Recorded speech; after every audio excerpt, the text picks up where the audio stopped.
Rotator cuff muscles. The rotator cuff is a group of four muscles: the supraspinatus, the infraspinatus, the teres minor, and the subscapularis.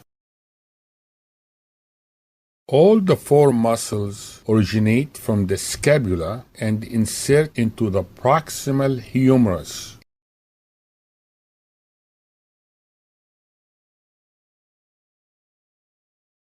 Let's talk about the supraspinatus.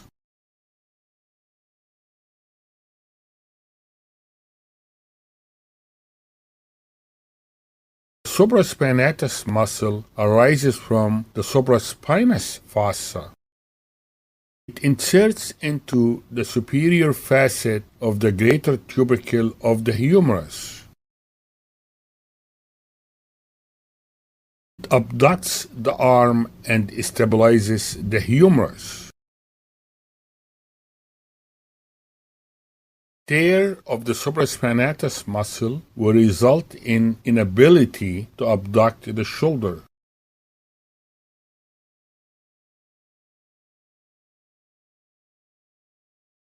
The supraspinatus muscle and the infraspinatus muscle are supplied by the suprascapular nerve C5-C6, which arises from the superior trunk of the brachial plexus.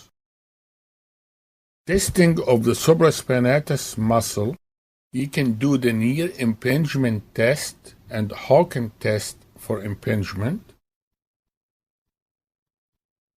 or you can do the Job's test. In Job's test, the muscle is tested with the shoulder abducted to 90 degrees and flexed to 30 degrees and maximally internally rotated. Downward pressure is resisted primarily by the supraspinatus. This is probably the best test for this muscle function. How about the infraspinatus? The infraspinatus is in the posterior aspect of the scapula. The infraspinatus muscle is a thick triangular muscle located on the posterior aspect of the scapula.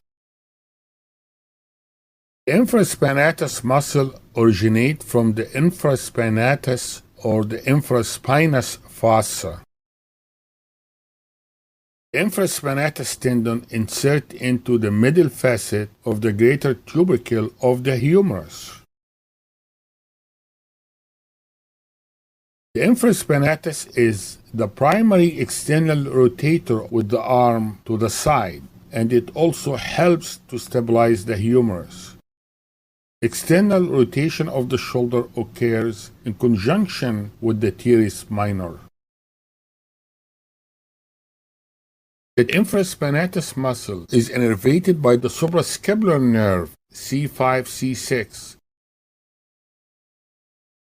When you have a tear of the infraspinatus muscle, the patient will have dysfunction in external rotation of the arm.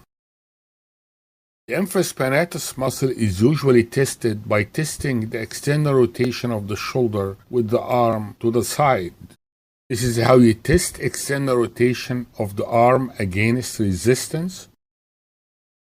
Or you can test the muscle by the external rotation lag test. The examiner passively rotates the arm into full external rotation.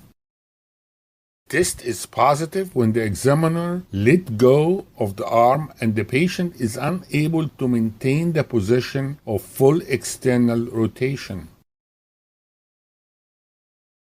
The teres minor. It originates at the lateral border and the adjacent posterior surface of the scapula. It inserts into the greater tubercle of the humerus.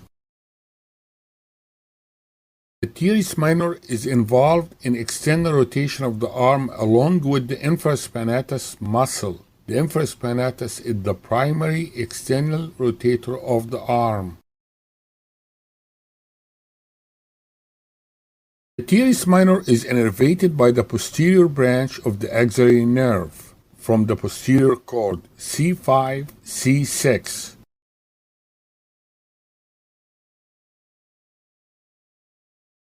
How do you test for the teres minor? The horn blower's test. External rotation is tested with the arm held in 90 degrees of abduction. Positive test if the arm falls into internal rotation. The last muscle to discuss is the subscapularis. Subscapularis is the large triangular muscle which fills the subscapular fossa.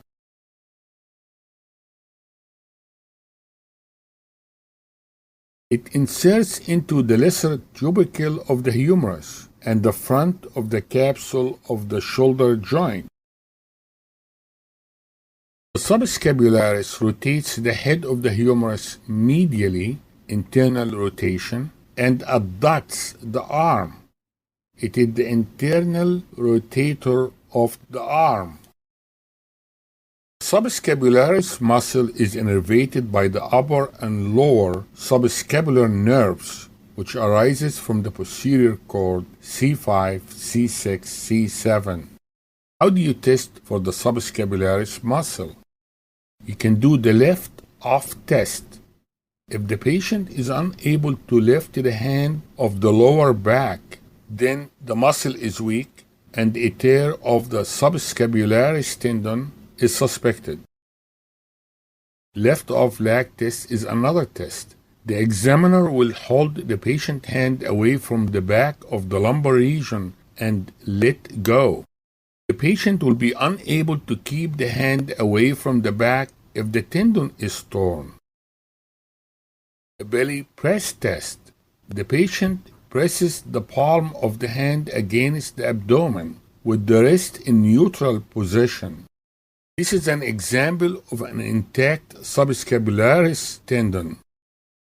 The positive sign for the belly press test occurs if the patient is unable to press his belly without wrist volar flexion or the elbow fallen posteriorly.